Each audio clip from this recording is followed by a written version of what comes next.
MM furniture and home needs Fazal Banda निज़द Vanshidhar school NGKL road Jadcherla. हमारे यहाँ शादी के फर्नीचर बेहतरीन क्वालिटी और खुसूसी डिस्काउंट के साथ दस्तयाब है। हर किस्म का डिज़ाइन तैयार किया जाता है। इसके अलावा मैरिज सेट, कबर्ड्स, कुर्सियाँ, कंप्यूटर टेबल, चेयर्स, अलमारी और समर स्पेशल एयर कूलर्स के अलावा सोफ़ा मैन्युफैक्चर और रिपेयर भी किए जाते हैं। मज़ीद तफसीलात के लिए 7095708181 पर रब्त पैदा करें। अस्सलामुअलैकुम नजरीन, आप देख रहे हैं जड़चल्ला टाइम्स न्यूज़। जड़चल्ला रुकन असम्बली जनमपल्ली अनिरुद्ध रेड्डी ने आज मकामी मीडिया नुमाइंदों से बात करते हुए कहा कि कीमियाई मादों से तैयार होने वाली मिलावटी शराब के हामी नहीं बल्कि जंगलात में कुदरती तौर पर दस्तयाब फूलों से तैयार होने वाली रिवायती सारा शराब को फ़रोग़ देने की बात की। ये फूलों से तैयार होने वाली शराब को तेलंगाना की रिवायती मशरूब के तौर पर आलमी सतह पर ब्रांड बनाया जाए ताकि रियासती हुकूमत और कबायली बरदरी को माशी फ़ायदा हासिल हो सके। जनमपल्ली अनिरुद्ध रेड्डी ने कहा कि ये फूलों से शराब तैयार करने की रिवायत सदियों पुरानी है और अगर इसे फ़रोग़ दिया जाए तो कबायली इलाक़ों में रोज़गार के मौके पैदा होंगे। इन्होंने वाज़ेह किया कि वो गैर क़ानूनी या कीमियाई मिलावटी वाली शराब की हिमायत नहीं करते बल्कि सिर्फ रिवायती तरीक़े से तैयार होने वाली सारा देसी शराब को मुनज़्ज़म अंदाज में फ़रोग़ देने की बात की है। आइए देखते हैं जड़चल्ला टाइम्स न्यूज़ की रिपोर्ट। चैनल को लाइक करें, शेयर करें और सब्सक्राइब करना ना भूलें। నిన్నటి ప్రెస్ మీట్ కారణము ఉదండపూర్ రిజర్వాయర్ గురించి నేను ఎమ్మెల్యే కాకముందు వాళ్ళ గురించి రేటు పెంచిపిస్తామని చెప్పి కూడా చెప్పడం జరిగింది. ఎమ్మెల్యే అయిన తర్వాత నేను ఒక రిప్రజెంటేషన్ ఇచ్చినాను అప్పుడున్న కలెక్టర్కి.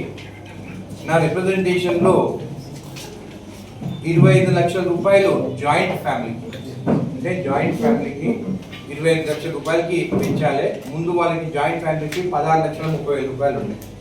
పాత గవర్నమెంట్ ఉన్నప్పుడు వాళ్ళు ఏదైతే అవార్డు పాస్ చేసిందో 16,30,000 ఉంటే దాన్ని 25 lakhs పెంచాలని చెప్పేసి, దాని తర్వాత సింగిల్ ఫ్యామిలీకి 7,50,000 రూపాయలు ఇవ్వాలి. వాళ్ళకేమో దాదాపు సింగిల్ ఫ్యామిలీకి తక్కువ ఉండే 6,50,000 ఉండే వాళ్ళకి పెంచమని చెప్పేసి 10 lakhs పెంచమని చెప్పడం జరిగింది. అప్పుడు 10 lakhs అయితే 6,50,000 సింగిల్ ఫ్యామిలీ అయితే ఆ 6,50,000 వాళ్ళకి 7,50,000 పెంచమని చెప్పడం జరిగింది.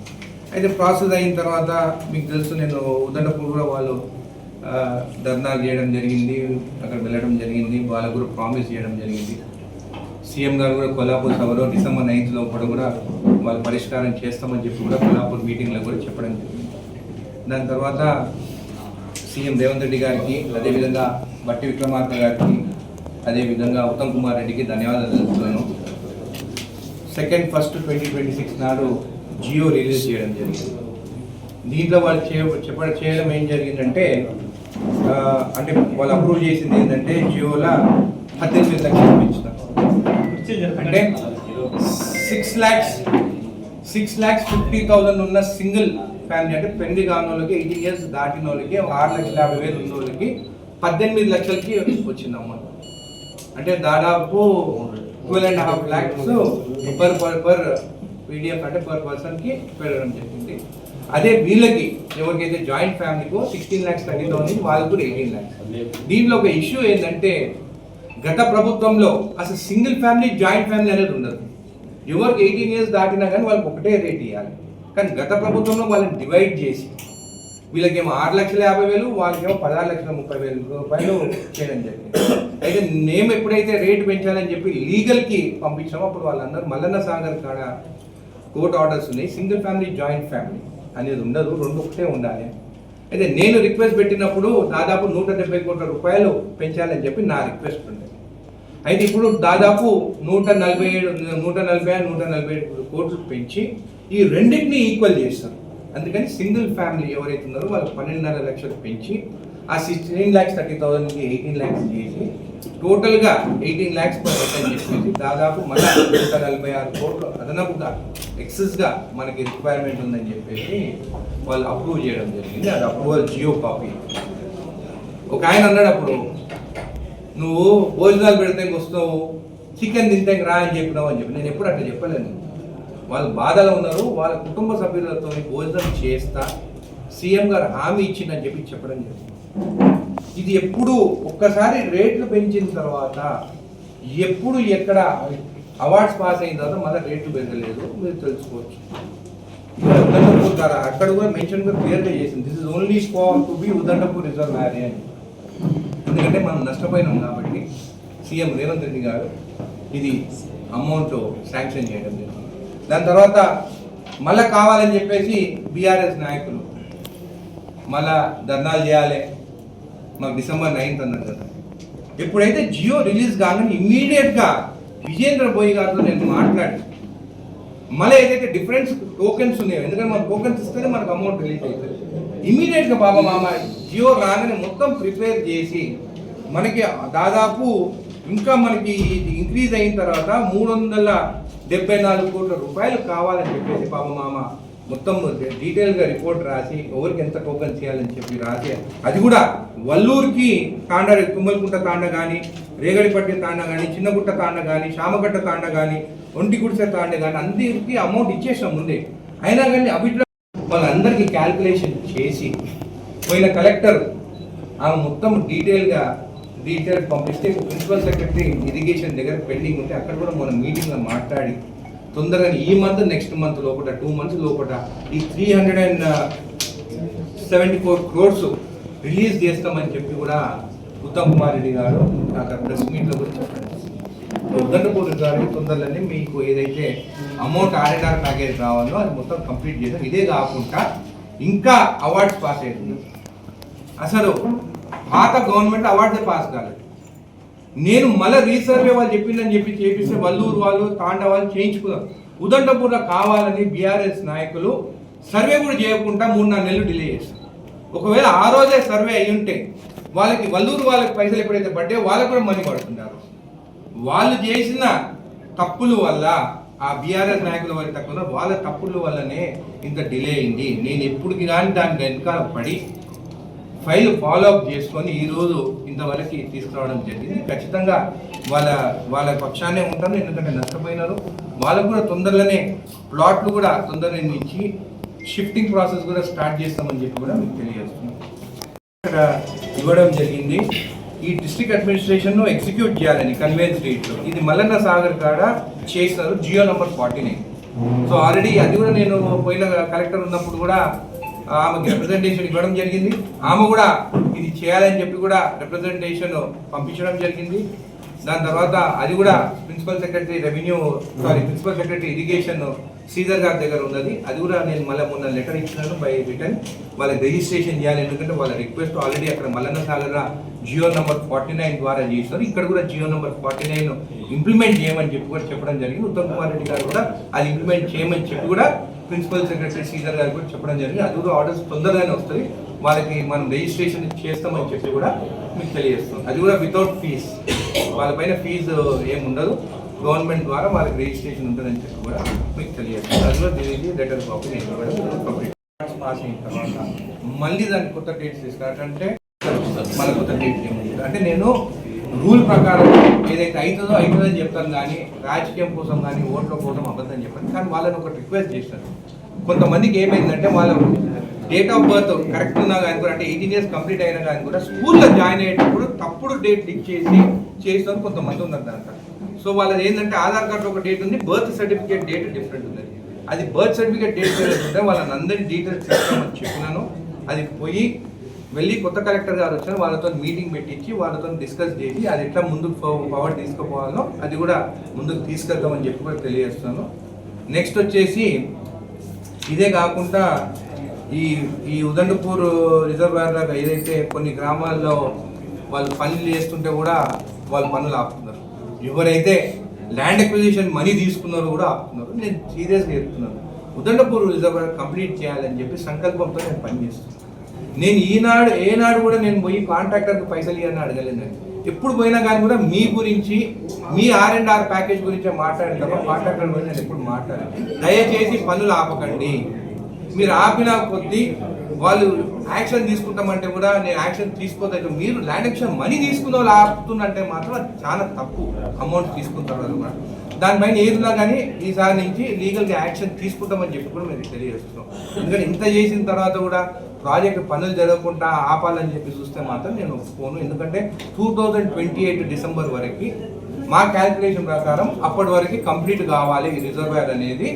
మా మీదేంది ఆ ప్రాజెక్ట్ వాళ్ళు ఇచ్చిన డీటెయిల్స్, కాంట్రాక్టర్ కానీ డిపార్ట్మెంట్ ఇచ్చిన డీటెయిల్స్, అది కంప్లీట్ కావాలంటే రోజు పని జరగాలి అక్కడ. మీరు రోజు పోయి పని ఆపితే మాత్రము అది కరెక్ట్ కాదు, అది కూడా మనీ తీసుకున్నారు కాబట్టి అది కరెక్ట్ కాదని చెప్పి తెలుసు. అదే కాకుండా చాలా మంది ల్యాండ్ అక్విజిషన్లో నాకు తెలిసి ఒక 50-60 ఫ్యామిలీస్ వాళ్ళు కేసెస్ వేయడం జరిగింది వాళ్ళకి నష్టపరిహారం కోసం. అది ఉత్తమ్ కుమార్ రెడ్డి గారిని ఆ రోజే మొన్న మీటింగ్లోనే అడిగినాను, వాళ్ళకి డైరెక్ట్గా మీతో కలవాలని ఉన్నది, వాళ్ళని తీసుకొస్తాను, మీ ముందు కూర్చోబెడతాను, వాళ్ళ ఇష్యూ ఏది ఉందో కూడా మనం కూర్చొని సాల్వ్ చేస్తే ఈ ప్రాజెక్ట్ తొందరగా మనం కంప్లీట్ చేసుకోవచ్చు అని చెప్పి కూడా చెప్పడం జరిగింది. ఆయన 2-3 డేస్లో ఈ అసెంబ్లీ అయిపోయిన తర్వాత 2-3 డేస్లో దాని తర్వాత వాళ్ళని పిలవమని కూడా చెప్పడం జరిగింది. వాళ్ళని తీసుకెళ్ళి వాళ్ళు ఏదైతే అడిగినారో రిక్వెస్ట్ ఉత్తమ్ కుమార్ రెడ్డి గారి దగ్గర వాళ్ళ ముందు మాట్లాడతాను. అది కూడా నేను వాళ్ళ పక్షాన మాట్లాడతాను, రైతుల పక్షాన మాట్లాడతాను. అక్కడికి వెళ్ళి ఉత్తమ్ కుమార్ రెడ్డి గారి దగ్గర పోయిన నాకు, ఎందుకంటే వాళ్ళు ముఖ్యం, నాకు వాళ్ళకి ఎవరికైతే అన్యాయం జరిగిందో వాళ్ళ పక్కనే నేను నిలబడతానని చెప్పి కూడా తెలియజేస్తాను. సారా గురించి చెప్పడం జరిగింది. గత 2 నెలల నుండి దానిపైన రీసెర్చ్ చేసి, అంటే ఒకటే కాదు, అంటే అసలు ఇప్ప పువ్వు అంటే ఏంటి, అసలు సారా వాళ్ళు ఎట్లా తయారు చేస్తారనే దానిపైన ఒక రీసెర్చ్ చేసిన తర్వాతనే నేను దాని గురించి నేను మాట్లాడిన. అది కూడా నేను మాట్లాడిన ఓన్లీ 1 పాయింట్, కానీ టీవీలలో మాత్రము చాలా వేస్తున్నారు, ఇట్లా సారా షాప్లో ఓపెన్ చేయాలి, సారా అమ్మాలి ముందులాగా. నేను ఎప్పుడు అట్లా మాట్లాడలేదు.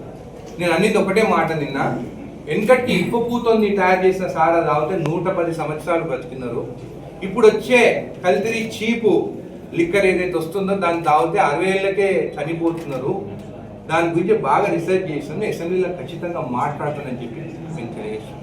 దీనికి ఒక రీసెర్చ్ వచ్చే కాదు, దాన్ని బాగా స్టడీ చేసే నేను దాని గురించి అడ్వాంటేజెస్ డిసడ్వాంటేజెస్. నా కాన్సెప్ట్ ఒకటే, మా ఎస్టీ సోదరులు కోటీశ్వరులు కావాలి. ఈ కాన్సెప్ట్ నేను అసెంబ్లీలో మాట్లాడినప్పుడు, నేను సబ్జెక్ట్ గురించి ఎక్కువ నేను చెప్పాను, అసెంబ్లీలో ఖచ్చితంగా మాట్లాడతాను. దీనికి బెనిఫిట్స్ మాట్లాడతాను, అడ్వాంటేజెస్ మాట్లాడతాను, డిసడ్వాంటేజెస్ కూడా మాట్లాడతాను. అంటే దీనివల్ల లాభం ఏంటి, నష్టం ఏంటి అనేది కూడా. 5000 సంవత్సరాలు దానికి హిస్టరీ ఉన్న ఇప్ప పువ్వు సారాయి, 5000 ఇయర్స్కి దీనికి చరిత్ర ఉన్నది. గ్రంథాలలో కూడా దీని గురించి రాసినారు, దీని సబ్జెక్ట్ గురించి.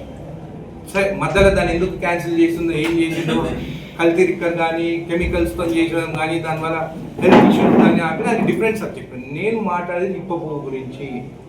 వేరే దేశాలు కూడా ఉన్నాయి, మెక్సికో ఉంది, మెక్సికో టెకిలా తయారు చేస్తుంది. దాదాపు $11-12 బిలియన్ వాళ్ళ రెవెన్యూ టర్న్ ఓవర్ దానికి, అంటే దాదాపు 1,00,000 కోట్ల టర్న్ ఓవర్ టెకిలా చేస్తారు. అది అసలు దీనికి చూస్తే కంపారిజన్ చూస్తే ఇప్ప పువ్వు అనేది దానికైనా బెస్ట్. జపాన్లో చూస్తే సేక్ అని చెప్పేసి వాళ్ళు ఒక డ్రింక్ తయారు చేస్తారు, అది వాళ్ళ డ్రింక్, వాళ్ళు తయారు చేసే డ్రింక్. అది దేంతో చేస్తారు, రైస్తో చేస్తారు. చైనాలో తయారు చేస్తారు, మన జొన్నల్లాగా ఉంటుంది వాళ్ళకి, ఆ జొన్నలతో వాళ్ళు ఒక డ్రింక్ తయారు చేస్తారు. మన దేశంకి వచ్చే వారికి మన డ్రింక్స్ మనం తయారు చేసేటి బ్రిటిష్ వాళ్ళు వచ్చినప్పుడు మనల్ని తయారు చేయకుండా బంద్ చేయించారు. వాళ్ళ దగ్గర నుంచి స్కాట్లాండ్ నుంచి తెచ్చే స్కాచ్ అమ్మాలని. సో నేను ఈరోజు మాట్లాడేది ఉపాధి గురించి. మన ఎస్టీ తాండలకి వాళ్ళకి ఉపాధి కలిగేటట్టు ఒక్కొక్కరు నెలకి 3-4 లక్షలు వాళ్ళు ఎట్లా సంపాదించుకోవచ్చు. ఈ లిక్కర్ తయారు చేస్తే హెల్త్ ఇష్యూస్, అంటే హెల్త్ బెనిఫిట్స్ ఉంది దాంట్లో. నువ్వు కెమికల్స్ వేసి తయారు చేసిన దాంట్లోనేమో నీకు హెల్త్ ప్రాబ్లమ్స్ ఉంటాయి. ఇది ఆర్గానిక్, ఇప్ప పువ్వు సారా అనేది ఆర్గానిక్ డ్రింక్. నేను స్టడీ చేసిన దాంట్లో ఇది ఒకటి 200 పేజీలు రాస్తాను దీని గురించి అసెంబ్లీలో మాట్లాడతాను, దీని బెనిఫిట్స్ గురించి మాట్లాడతాను. చైనాలో కూడా వాళ్ళు ఒక డ్రింక్ తయారు చేస్తున్నారు, వాళ్ళ డ్రింక్ ఏమో ప్రపంచంలో అమ్ముతారు. మన దగ్గర మన అడవుల్లో దొరికే ఆర్గానిక్ డ్రింక్ ఏమో ఇది తప్పని చెప్పి తయారు చేయనిస్తలేరు. దీన్ని లీగల్ ఎట్లా చేయాలి, మన ఎస్టీ సోదరులు దీంతో బెనిఫిట్ ఎట్లా కావాలి, వాళ్ళు ఎట్లా తయారు చేయొచ్చు, దాని బాటిలింగ్ ఎట్లా చేయొచ్చు, దాంతో మనం కూడా తెలంగాణలో 1,00,000 కోట్లు మనం ఏంది ఎట్లా రెవెన్యూ తీసుకుపోవచ్చు నెక్స్ట్ ఫర్దర్ ఇయర్స్లలో. వాళ్ళ ఇల్లు ఎట్లా బాగుపడతాయి, మన తెలంగాణ ఎట్లా బాగుపడాలి, మనం ఇది గ్లోబల్ మార్కెట్ ఎట్లా పోవాలి అనేది రీసెర్చ్ చేసే నేను దాని గురించి అసెంబ్లీలో మాట్లాడతాను. నేనేమో మా ఎస్టీ సోదరుల గురించి వాళ్ళు కోటీశ్వరులు కావాలి, ఇది ఒక రెవెన్యూ మోడల్ అని చెప్పి నేను మాట్లాడితే ఎవరెవరో బీఆర్ఎస్ నాయకులు నిద్ర పట్టక నేను సారా దాపుతారా అని మాట్లాడుతున్నారు. నేనేం గుడమ్మ గురించి మాట్లాడలేదు, ఇది అడవిలలో దొరికేది న్యాచురల్ పువ్వు అనే చెట్టును కొడుతుంది. మీరు చూస్తే చిత్తూరు కాడ రెడ్ శాండల్వుడ్ చెట్లు నరుకుతున్నారు పైసల కోసం. నేనేమో రాలిపోయిన పువ్వు ఇప్ప పువ్వు గురించి మాట్లాడుతున్నాను, దాంట్లో మెడిసినల్ బెనిఫిట్స్ గురించి మాట్లాడుతాను. 5,000 సంవత్సరాల చరిత్ర ఉన్న దాని గురించి ఎందుకు ఆపినారు అనేది మాట్లాడతాను.